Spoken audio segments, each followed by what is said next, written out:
Assalomu alaykum futbol muxlislari. Bugun sizlar bilan futbol olamidagi eng so'nggi yangiliklar bilan tanishib chiqamiz. Agar kanalimizga obuna bo'lmagan bo'lsangiz, obuna bo'ling va ushbu videoga kanalimiz rivoji uchun like bosishni unutmang. Angliya Premier Ligasining 27-turida Manchester City o'z muxlislari ko'z o'ngida Newcastle United futbolchilarini 2-1 hisobida mag'lubiyatga uchratdi.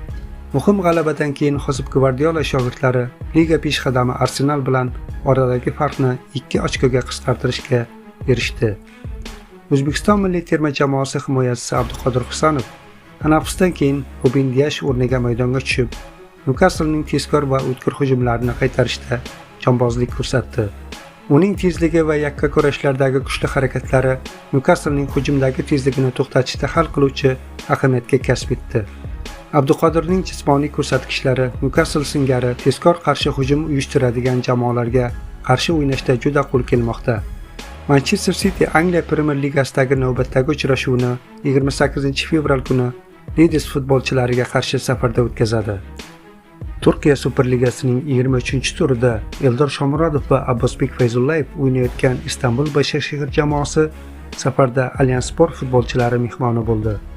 O'tgan turda o'z maydonida Beshiktoshdan alamli mag'lubiyatga uchragan istanbulliklar bu gal har tomonlama ustunligini namoyish qilishdi.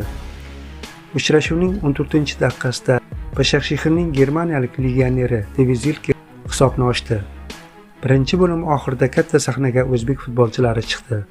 44-daqiqada Abbosbek Fayzullayevni raqib himoyachilari jarima maydonchasi ichida qo'pollik bilan to'xtatdi. Hakam penalti belgiladi.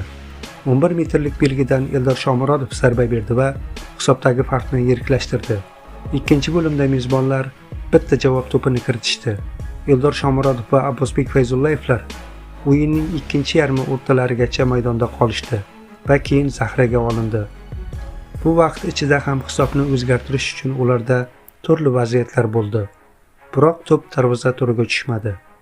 Qiyin g'alabadan keyin Istanbul Başakşehir jamoasi jamg'argan ochkolar soni 36 taga yetdi va jamoa musobaqa jadvalida 6-o'rinda mustahkam o'rnashib olgan.